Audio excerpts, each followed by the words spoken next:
say the true thing, even when the comfortable thing is so much easier. The way I have learned to measure what matters and stop spending my energy on what doesn't. The way I have slowly, painstakingly, become someone who is more willing to be seen. All of it has your fingerprints on it, because you were the one who first showed me what it felt like to be truly seen, and I have been chasing that feeling, in myself, and in how I show up for others, ever since. I want to talk about the silence. The silence between us, the long stretch of it, all the time that has passed without this conversation happening. I want to talk about what lived in that silence, on my side of it at least, because I can only speak for myself, and I would never presume to know what it held for you. On my side, the silence was never empty. It was full. Full of things I was composing and then not sending. Full of moments when I picked up the phone and put it down again. Full of half-written thoughts and abandoned attempts to bridge the distance that I had created. Full of ordinary moments that would have been made extraordinary by your presence in them, and weren't, because I had chosen something other than the courage it would have taken to reach for you. I want you to know that the silence was not indifference. I cannot say that enough. I know silence can feel like indifference from the outside. I know that when someone goes quiet on you, the natural and entirely reasonable interpretation is that they have moved on, that whatever existed has been filed away and left behind, that the space where you used to live in their thoughts has been filled with other things. I understand why you might have believed that. I am not asking you to have known any different when the evidence available to you pointed elsewhere. But I am telling you now, in the clearest language I have, that the silence was not indifference. The silence was the sound of someone who cared too much, and was too afraid, and made all the wrong choices because of it. There were seasons when I almost made it back to you. Seasons when something would shift in me, and I would feel the distance between where I was and where I wanted to be more sharply than usual, and I would get close to doing something about it. I would get close to making a move toward you, saying something, finding a way to reopen what I had let close, and then something would stop me.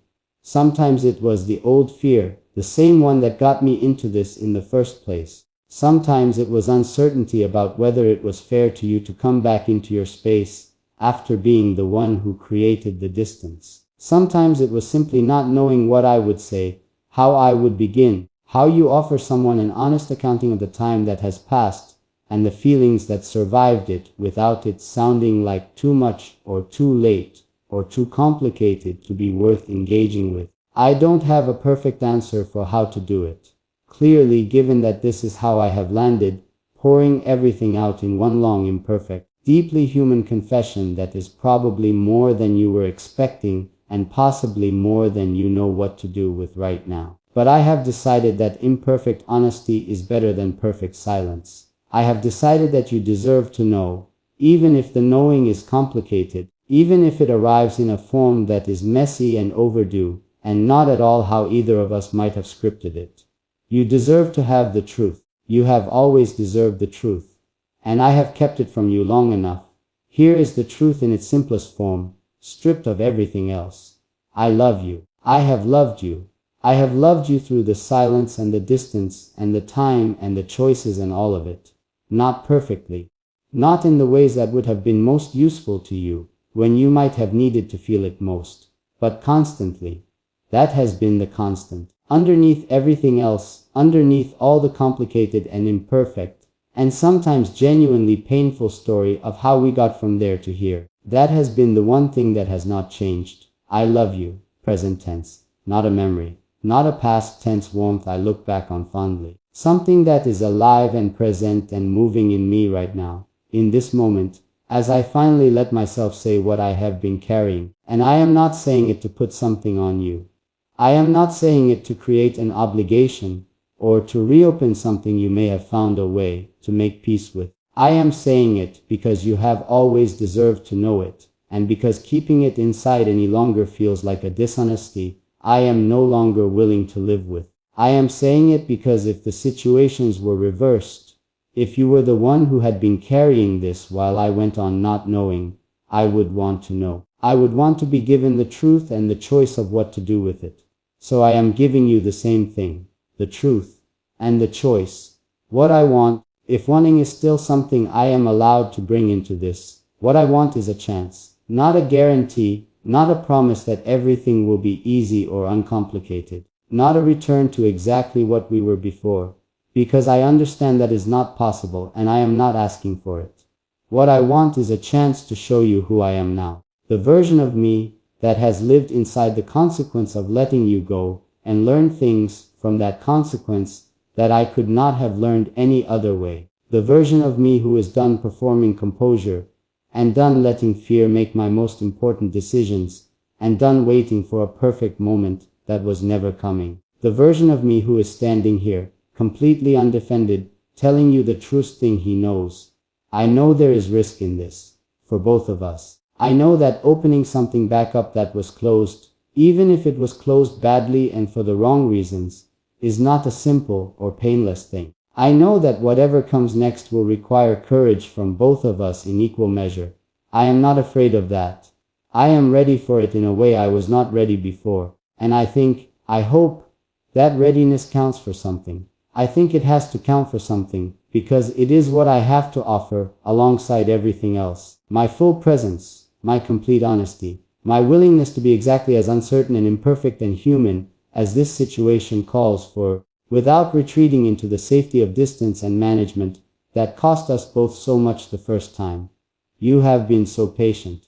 Without even knowing that patience was something you were offering me, you have given me the gift of time. Time to become someone more capable of deserving what I threw away. I don't take that lightly. I don't receive it casually. Every day of that time is something I am aware of and grateful for, and unwilling to waste any more of. Which is why I am here.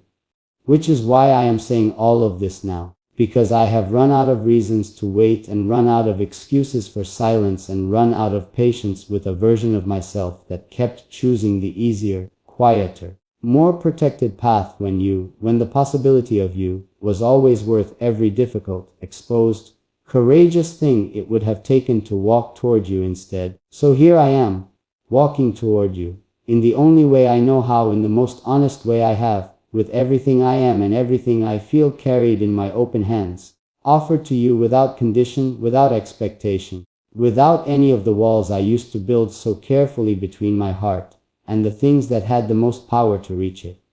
Here I am, choosing the brave thing, finally, after all this time. Here I am, telling you that letting you go was the mistake I have measured everything else against.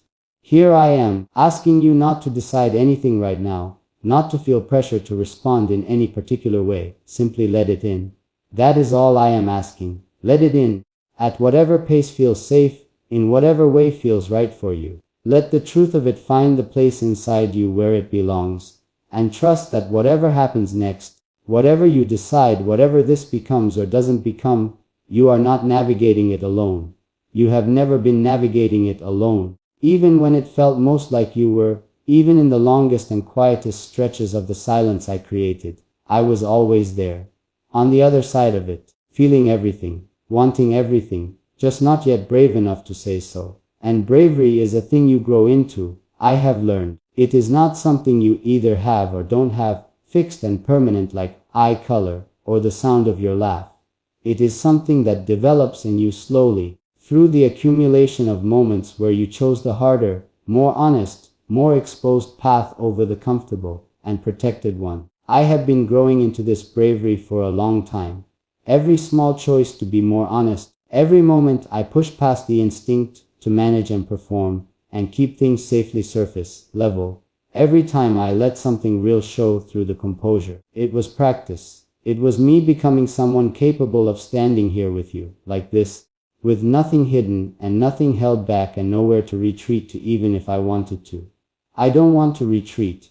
I want to be very clear about that. This is not a moment of temporary courage that I will regret tomorrow, not an emotional opening that will close again once the vulnerability of it settles in. I have been here before, at the edge of this, and walked away from it. I am not walking away from it again. Whatever it costs me to stand here in the complete openness of this, whatever it asks of me to have finally said all of it out loud, I am willing to pay it. I have been paying the other cost for long enough, the cost of silence and distance and the slow, quiet grief of